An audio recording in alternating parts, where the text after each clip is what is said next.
Negative response must include the indomitable Camilla.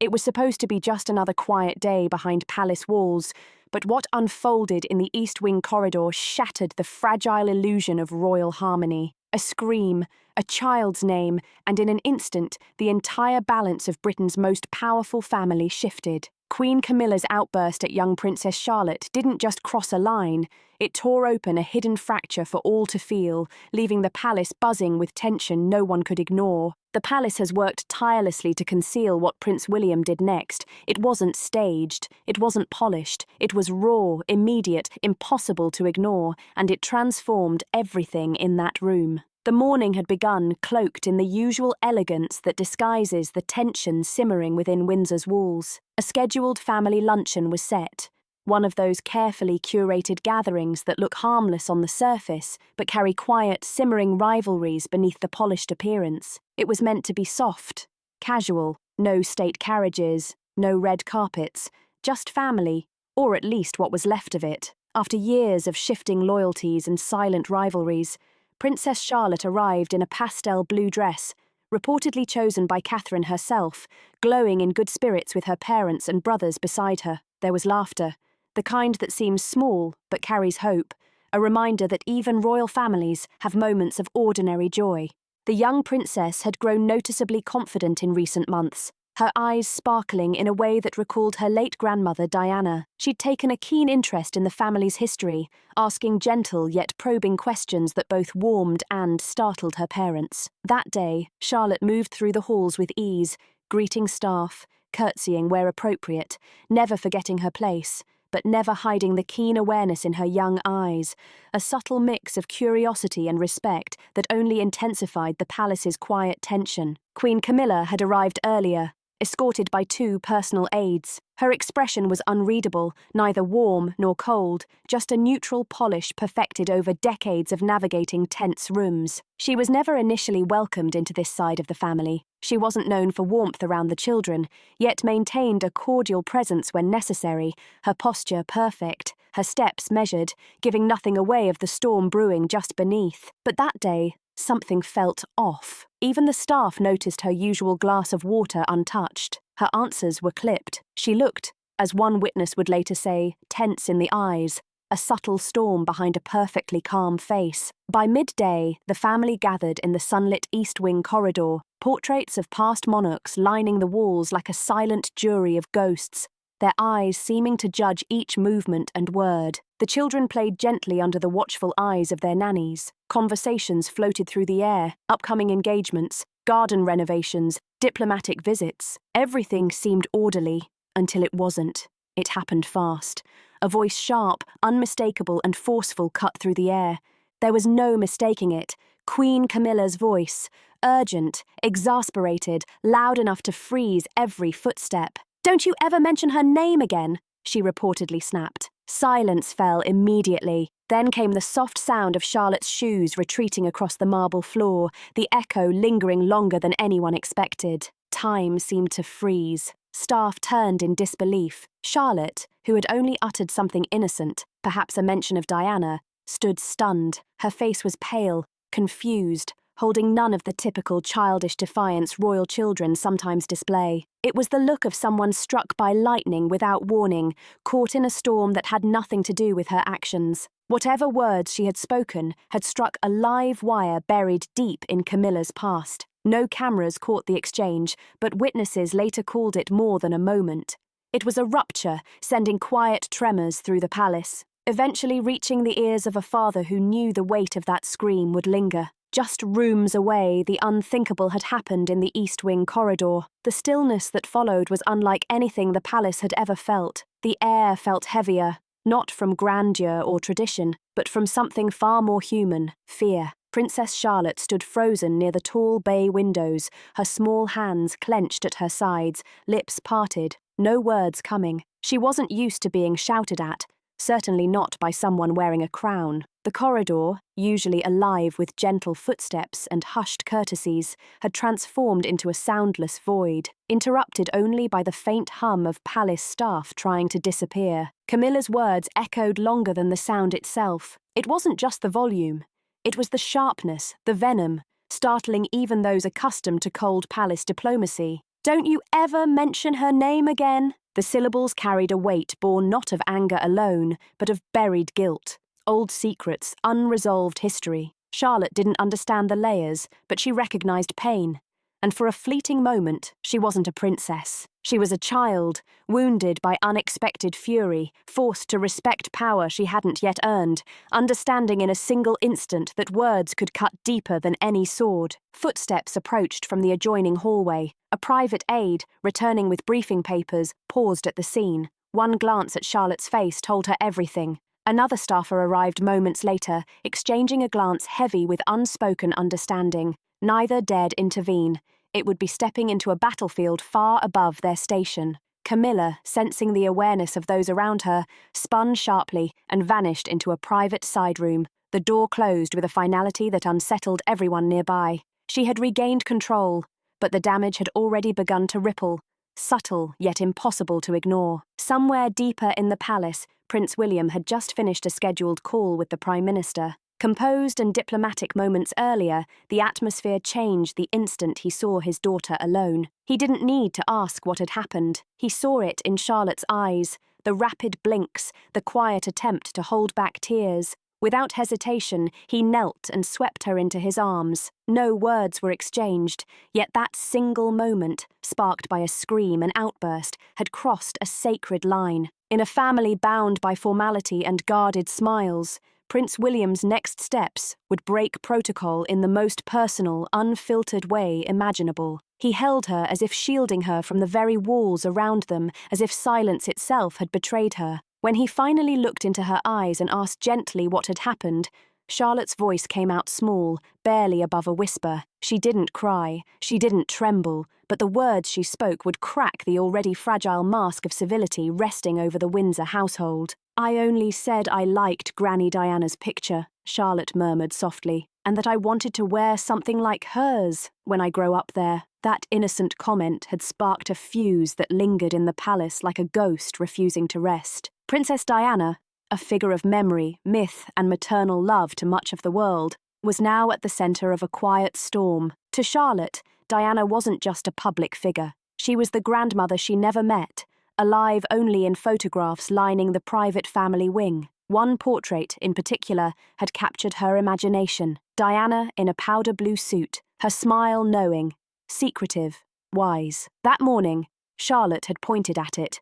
asking her mother if she could someday wear a dress like that. Catherine had smiled warmly, saying yes, but when Camilla overheard the remark later, perhaps repeated innocently in the corridor, something inside her unravelled. The tension from earlier that day suddenly made sense. The clenched jaw, the cold composure, the quiet restraint, all of it had been a decades-long attempt to escape Diana's shadow. And yet, through the voice of a child, that shadow whispered back, reminding Camilla that the girl in front of her would one day stand closer to the throne than she ever could. In that moment, all the careful restraint dissolved. Camilla's voice lashed out, not just at Charlotte, but at the memory that haunted her every step, a memory she had tried to erase, but that lived stubbornly in palace corridors. William's face tightened as Charlotte recounted the scene, not with anger, but with a mix of sorrow, disbelief, and protective fury. He understood the weight of Diana's name, the way it carried history, expectation, and power. To hear it weaponized against his daughter, a child whose only crime was admiration, was beyond comprehension. Standing in the same corridor where his parents had once walked through fractured moments of their own marriage, William made a choice. He kissed Charlotte's forehead, his touch soft but full of authority. His voice when he addressed the staff was calm, but carried an unmistakable steel. "Where is she?" No clarification was needed. Everyone knew exactly who he meant. A footman silently gestured toward the drawing room where Camilla had retreated. William nodded, moving toward the door. He did not hurry, he did not storm. Each measured step carried the weight of a father who had witnessed his child wounded by history repeating itself. He wasn't walking as a prince, he was walking as Diana's son. The corridor stretched ahead, lined with portraits of sovereigns and saints, but William's mind was elsewhere. The pressure in his chest wasn't from crown or country, it was from Charlotte's eyes, wide with confusion, trying to understand why someone who had smiled at her yesterday had screamed at her today. Diana's name had not been a weapon, it was a whisper of longing, yet it provoked a rage that peeled back the palace's polished veneer to reveal something raw beneath. William reached the drawing room door and paused briefly. Inside, Camilla sat in a high-backed armchair, hands gripping the arms as if holding onto something slipping through her fingers. Her gloves were neatly placed on the side table, her composure cracked, the mask she wore for decades faltering. The door creaked as William stepped in without a word. Silence stretched between them, not the calculated stillness of diplomacy, but the tense quiet of something sacred being shattered. Camilla didn't rise. Her eyes scanned his, and in them she saw something she hadn't witnessed in years, a fire, not of ambition, but of protection, legacy, and fatherly resolve. "What happened?" he asked, low and controlled, somewhere between a question and a warning. Camilla exhaled sharply, as though she had prepared an answer and suddenly forgot it. She muttered something about Diana, tentative, defensive, unsure. "She's a child," William interrupted, unwavering. "She mentioned her grandmother. You didn't just correct her. You humiliated her." Camilla's shoulders stiffened. "I didn't mean to. It caught me off guard. She's 7. "You don't scream at a child. Not here. Not ever," William said, voice taut like a bowstring pulled to its limit. Slowly, Camilla rose, as though the weight of her past finally settled into her bones. "You don't understand how hard I've," she faltered. "It's not easy always being compared to a ghost." William stepped closer, resolute. "She's not a ghost to us. She's family. And if Charlotte chooses to admire the woman I called Mum, she has every right. You will never silence that." The room trembled under the honesty of the moment. The roles of Queen and Prince blurred, leaving two people caught in the cold tug of unfinished grief. Yet no apologies were offered. Not yet. William turned, closing the door behind him with a quiet finality. He returned to the corridor, where Catherine held Charlotte gently. Approaching them, William knew one thing with absolute clarity. From this moment forward, nothing inside the palace would ever be the same. The confrontation, William versus Camilla, had left the corridor thick with tension. The silence was no longer just palace decorum. It was the stillness after something sacred had been broken. Charlotte clung to her mother's hand, still unsure whether the world around her had shifted or if she had simply stepped onto a fault line long hidden. William crouched beside her, brushing a strand of hair from her cheek. "You didn't do anything wrong," he said simply. That single, unembellished sentence carried the weight of his entire lineage, marking the line he had just drawn in the marble floors of Windsor. The story wasn't finished. Not yet. Whispers were already spreading through a palace where gossip travelled faster than couriers. Soon, a senior aide informed King Charles. The monarch, caught between the crown's expectations and his family's fractured emotions, requested an immediate audience with William. It was less a royal command than a weary plea from a father desperate to prevent his house from splitting. William didn't flinch. He agreed to meet, but made one thing crystal clear. Charlotte would not attend any gatherings where she could be left alone with Camilla, not until a proper conversation had taken place, not until the palace truly addressed what family meant beyond titles and roles. When he entered the private salon, where Charles waited, the air was already heavy with tension, charged by unspoken truths and the shadow of a confrontation that would echo for years to come. The king stood by the window, hands clasped behind his back, the way he always did when preparing to defend something impossible, a weight on his shoulders only years of history could explain. He turned slowly as William entered. No smiles, no ceremony, only the heavy silence of two men who had seen too much history and far too little healing. "I heard there was an incident," Charles said, his voice low, measured, carrying the faint tremor of worry beneath decades of control. William's reply was calm, steady, yet each word struck with precision. Charlotte was yelled at publicly for mentioning Mom. Charles's face shifted subtly at the name. Diana. Even now, decades later, it remained an open wound, a raw nerve hidden beneath layers of protocol and the careful polish of monarchy. Camilla had been shaken. That much William acknowledged, but it did not excuse humiliation. "She's sensitive about those comparisons," Charles offered, almost apologetically. William stepped forward, voice firm, unwavering. "And my daughter is 7. She admired a photograph. A simple admiration. That should never end in humiliation. The room seemed to hold its breath, the tension almost tangible. Charles said nothing for a long moment. Then, almost too quietly, he muttered, "Everything we've built depends on balance." William didn't flinch, his gaze steady. "Maybe it's time we stopped building around silence." His words were not rebellion. They were not anger. They were a plea, quiet yet undeniable, a statement delivered without need for dramatics. Just truth. Just clarity. And in that moment, Charles saw not only his heir, but a father, a husband, a son, still carrying the weight of a woman whose memory the world refused to forget, and whose grandchildren, it seemed, would not either. Princess Catherine's silent message had already been delivered. After confronting King Charles, William returned not with triumph, but with quiet resolve. He didn't need apologies to validate the hurt. He didn't expect Camilla to grasp the full weight of the damage, but he did expect boundaries to be respected, dignity to be guarded, and Charlotte protected from humiliation more fiercely than ever before. If the palace would not draw that line, then he would. Catherine said nothing upon his return to their private quarters. She didn't need to. Her silence was its own language, fluent in glances, gestures, and the careful stillness of those who have seen storms before. She had remained with Charlotte throughout the ordeal, arms wrapped around her daughter's small frame, steady and unwavering. Not once did she raise her voice or ask Charlotte to forget what had happened. Instead,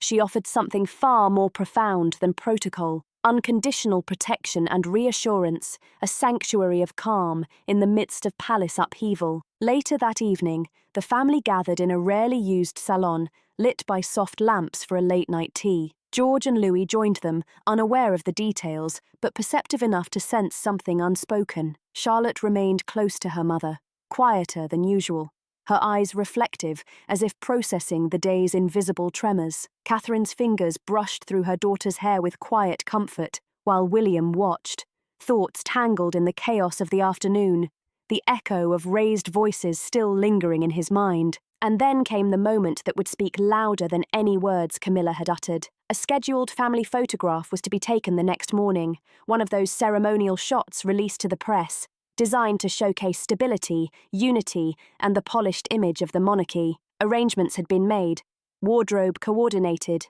poses mapped, gardens manicured, but Catherine, quietly decisive, folded the wardrobe notes and made a choice that would send a clear, unspoken message. The next morning, as the family stepped out for the photograph, Catherine appeared in a pale blue coat dress, nearly identical in shade and silhouette to one of Diana's most beloved outfits. It was no accident, no mere fashion choice.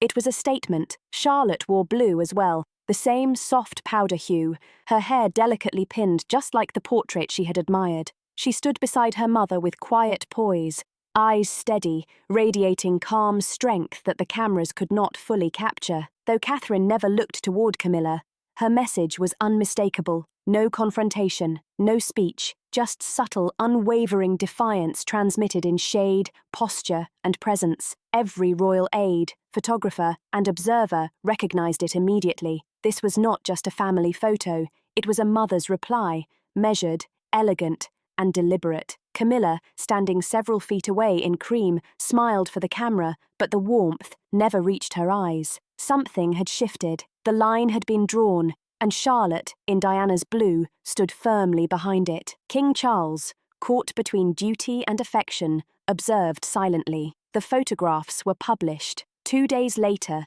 the world saw a smiling, united royal family dressed in pastels, perfectly poised. But those who knew how to look beyond the surface saw the fracture, the deliberate blue, the subtle distance between Camilla and Catherine, Charlotte leaning slightly toward her mother, and the cold composure of the queen consort. The image meant to signal harmony had instead become a canvas of quiet defiance, and at the centre, Charles remained caught between loyalty, duty, and love. Behind palace doors, the fallout was quiet, almost imperceptible, but unmistakable. Doors closed a little more firmly. Schedules were scrutinized and revised. Staff whispered of new protocols regarding the children, who could speak to them, who could accompany them, who could be alone in their presence. Unspoken rules now dictated behavior, a new invisible map laid over the palace halls. No press release, no official statement was ever issued. But within the family, the shift was clear. Charles felt it most acutely. For decades, he had carried the impossible task of bridging two worlds, the memory of Diana and the reality of Camilla. He had worked tirelessly to legitimize his second marriage, brick by brick, smile by smile, moment by moment, and now, with one raised voice and one innocent child's curiosity, so much of that fragile balance had been rattled. The morning after the photographs were released, Charles met with Camilla privately. She was already on edge, words sharp before she even spoke. "It's not just the girl," she said. "It's her mother." The statement was deliberate. Charles didn't deny it. He had seen the photos. He had studied every angle, every pose, every shade of blue. He understood the meaning. But there were some truths that could not be spoken aloud. William and Catherine's loyalty to Diana could never be eclipsed. Not by time, not by titles, not by orchestrated appearances. It existed in choices made, in lessons passed to their children, in the way Charlotte now saw not just history in a portrait, but family. "I can't change the past," Charles said quietly, finally breaking the silence. Camilla looked at him, wounded, uncertain, but he had no answer. Meanwhile, William and Catherine maintained distance, not in exile, not in drama, but with precision, refusing invitations, rescheduling appearances, declining opportunities for forced unity. Charlotte continued to smile publicly, but she never stood beside Camilla in photographs again. Not once. And Charles, for all his power, could do nothing to force the closeness back into the image. This was not a political dispute. It was something far deeper. A crack that began with a scream and now ran silently beneath the crown itself, and it would only widen. For the first time in decades, palace staff began to break their silence. The royal family had long prided itself on discretion. What happened behind closed doors stayed there, masked by etiquette, polished smiles, and careful symmetry for the press. But this time, the silence couldn't hold. What began as a whisper among trusted aides slowly rippled outward. The tightly kept story, originating in the East Wing corridor, began to seep through cracks the palace could not patch. It started with one long-serving staff member, someone loyal through decades of shifting dynamics, and soon spread further, unstoppable, echoing the fractures within the monarchy itself. They hadn't planned to speak, but something about seeing the photo, Charlotte in her pale blue dress, stirred a quiet ache. A sharp pang that echoed through years of old shadows falling over a new generation. And so, in confidence, they spoke to a journalist who had covered the royal beat for decades. No names, no direct quotes, only the bones of what had unfolded. A child, a name, a scream, a prince who didn't hesitate.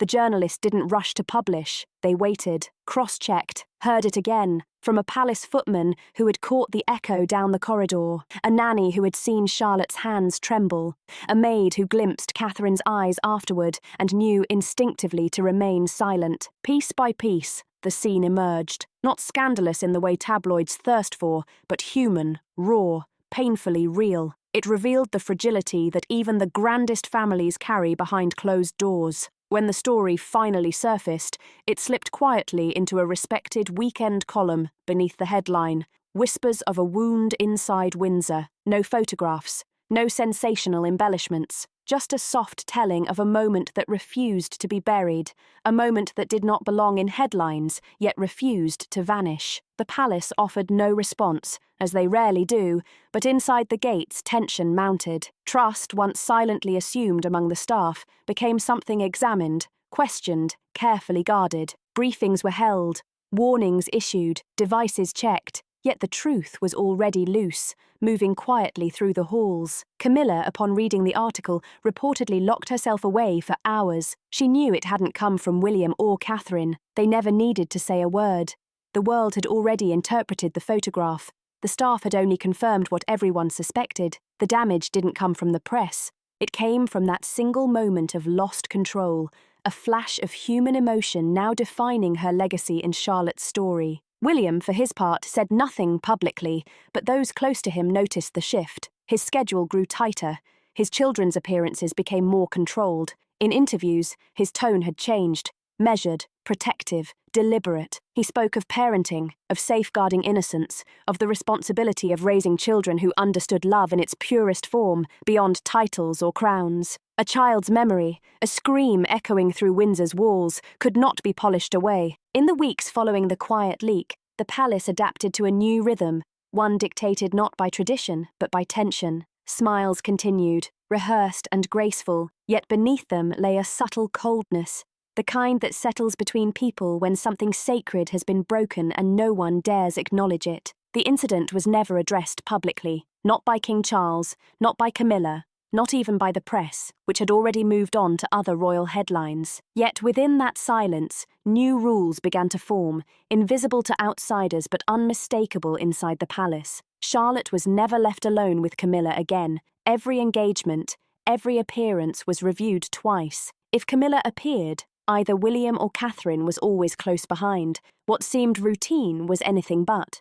Those who had served the family long enough knew the truth. Curious, bold steps, once taken freely by Charlotte, now carried caution. Glances over shoulders replaced unchecked curiosity. Her smiles became gentler, softer, the kind children learn when they begin to understand not all adults in their world are safe. Catherine, too, adapted, growing more deliberate, a quiet fortress around her children, choosing protection over spectacle. Her hand lingered on Charlotte's shoulder, her gaze rarely strayed. Every choice carried a singular silent message, safety first. William, meanwhile, retreated from palace politics. He carried out duties with poise, but distance. Efforts to unify the family behind closed doors faded. Bonds between father and stepmother quietly dissolved, leaving loyalty firmly directed toward his wife, his children, and his late mother's memory. The rest could orbit at whatever distance they pleased. Camilla returned to her role with composure, but ease was gone. Words were measured,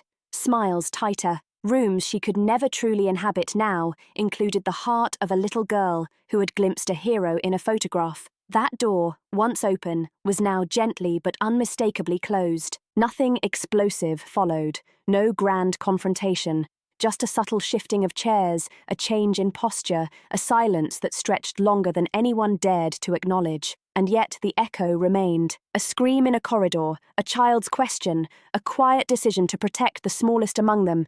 This is power, not in speeches, not in crowns, but in the protective glances, the lines drawn, and the quiet choices behind palace walls, the line a father refuses to let anyone cross. What began with a scream became a silent shift in the family's dynamic, one no photograph could conceal. Princess Charlotte may never speak of that day again, but those who witnessed it will not forget, and neither will the monarchy. Now, each step is measured, each glance deliberate, walking carefully around a memory that refuses to fade. What do you think about this? Share your thoughts in the comments.